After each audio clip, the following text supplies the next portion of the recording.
ပဲမင်္ဂလာပါရှင်ဟုတ်ကဲ့အဲ့တော့ကျွန်တော်ကဒီသင်ခန်းစာဗီဒီယိုဖိုင်လေးမှာကြတော့လေကျွန်တော်အားလုံးသိချင်နေကြတယ်ပေါ့နော် each net every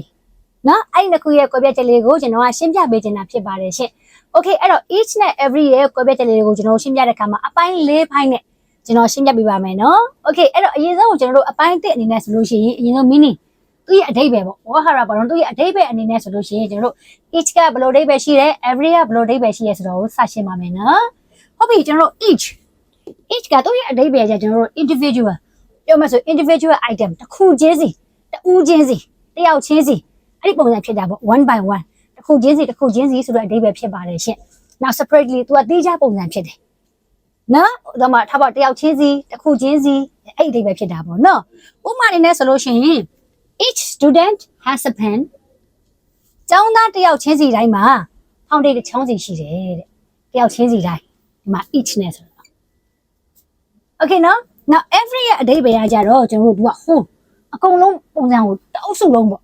အုပ်စုတစ်ခုလုံးပုံစံကိုသူကခြုံပြီးပြောလိုက်တာအကုန်လုံးတအုပ်စုလုံး together အတူတကွပုံစံဖြစ်သွားတာခုန separate မဟုတ်တော့နော်အုပ်စုတစ်ခုလုံးပုံစံဖြစ်သွားတယ် okay သူရဲ့အဓိပ္ပာယ်ကကြတော့အကုန်လုံးဆိုတဲ့ပုံစံဖြစ်သွားတာပေါ့နော် example အဖြစ် every student has a pen ကျောင်းသားတိုင်းမှာကျွန်တော်ကျောင်းသားအားလုံးကျောင်းသားအုပ်စုတစ်ခုလုံးပေါ့ပြောမယ်ဆိုရင်အဲ့ကျောင်းသားတိုင်းမှာတဲ့ဖောင်တွေတစ်ချောင်းစီရှိကြတယ်တဲ့ Okay နော် each က individual တစ်ခုချင်းစီတယောက်ချင်းစီ every ကကျတော့တစ်ခုလုံးအားလုံးခြုံပြောတဲ့ပုံစံဖြစ်တာပေါ့နော်ဟုတ်ကဲ့ကျွန်တော်နံပါတ်2အနေနဲ့တို့တို့ဘယ်လိုခွဲခြားသေးလဲဆိုလို့ရှိရင် use with number ကိန်းကနန်း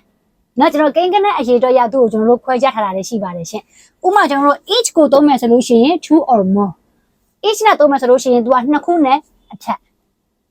every ကိုသုံးမယ်ဆိုလို့ရှိရင်ကျတော့3 or more every ကိုသုံးလိုက်ပြီဆိုတော့သူဒီ3ခုဒါမှမဟုတ်3ယောက်နဲ့အထက် each ဆိုလို့ရှိရင်2ခု2ယောက်နဲ့အထက် every ဆိုရင်3ခုဒါမှမဟုတ်3ယောက်နဲ့အထက်အဲ့လိုမျိုးကိန်းကနန်းရလဲကွဲပါတယ်တဲ့ဥပမာနဲ့ဆိုလို့ရှိရင် each student has a pen ကျောင်းသားတယောက်ချင်းစီတိုင်းမှာဖောင်တွေတစ်ချောင်းစီရှိတယ်အဲ့တော့ each လို့သုံးလိုက်ပြီဖြစ်တဲ့အတွက်သူ့ရဲ့အယူအတွက်ဒီ2ယောက်ကတော့အနည်းဆုံးရှိမယ်နော်2ယောက်ကတော့အနည်းဆုံးရှိမယ်နောက်တဲ့အထက်ဖြစ်ရင်လည်းဖြစ်မယ်ဒီမှာကျွန်တော်တို့ every student has a pen လို့သုံးမယ်ဆိုလို့ရှိရင်ကြတော့ every နဲ့ပြောလိုက်တာဖြစ်တဲ့အတွက်သူဒီ3ယောက်ကတော့အနည်းဆုံးဖြစ်သွားပြီ3ယောက်နဲ့အထက်ဖြစ်မှာပေါ့နော်အဲ့လိုအရေးအတွက်အဖြစ်နေတဲ့ကျွန်တော်တို့ကခွဲပြားမှုရှိပါတယ်တဲ့ဟုတ်ပြီဆက်ရှင်းပြပါဦးမယ်နော်အဲ့တော့ကျွန်တော်တို့ဒီမှာအပိုင်း3အနေနဲ့ဆိုလို့ရှိရင်ကြတော့သူ့ကိုကျွန်တော်တို့က with singular noun ပေါ့နော်ကျွန်တော် each ကို every ရောဒီကျွန်တော်တို့ singular noun ပဲလိုက်ပါတယ်တဲ့အဲ့တော့သွားတူတယ်နော်နှစ်ခုလုံးက singular ပြောမယ်ဆိုရင်တစ်ခုကိန်းအနည်းကိန်းအနေနဲ့ပဲယူတယ်ပေါ့အဓိပ္ပာယ်ကနော်သူ့နောက်ကကျွန်တော်တို့ကအများကိန်းလိုက်လို့မရဘူးပေါ့နော်ဥပမာအနေနဲ့ဆိုလို့ရှိရင် each student has a pen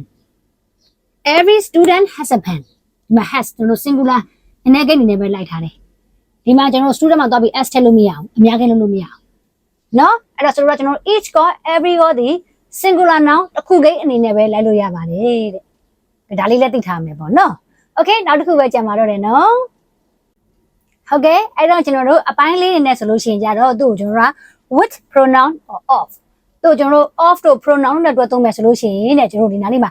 each ကိုပဲသုံးလို့ရပါတယ်တဲ့ every သွားပြီးသုံးလို့လုံးဝမရပါဘူးရှင်ဥပမာဆိုကျွန်တော်တို့ each of them သုံးလို့ရတယ် every of them လုံးဝသုံးလို့မရပါဘူးเนาะအဲ့တော့ကျွန်တော်တို့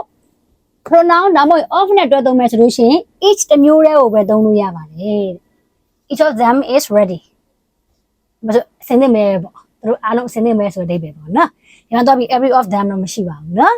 ဟုတ်ကဲ့အဲ့တော့အားလုံးပဲ each နဲ့ every ရဲ့ကျွန်တော်တို့အသုံးလေးကိုရှင်းသွားပြီထင်ပါတယ်ရှင့်စိတ်ရှိလက်ရှိလေးနဲ့အဆုံးထိကြည့်ပေးရတဲ့အတွက်လည်းကျေးဇူးများကြီးတင်ပါတယ်ရှင့်အားလုံးပဲစိတ်ချမ်းသာခြင်းကိုယ်ကြီးကျန်းမာခြင်းနဲ့ပြည့်စုံကြပါစေရှင်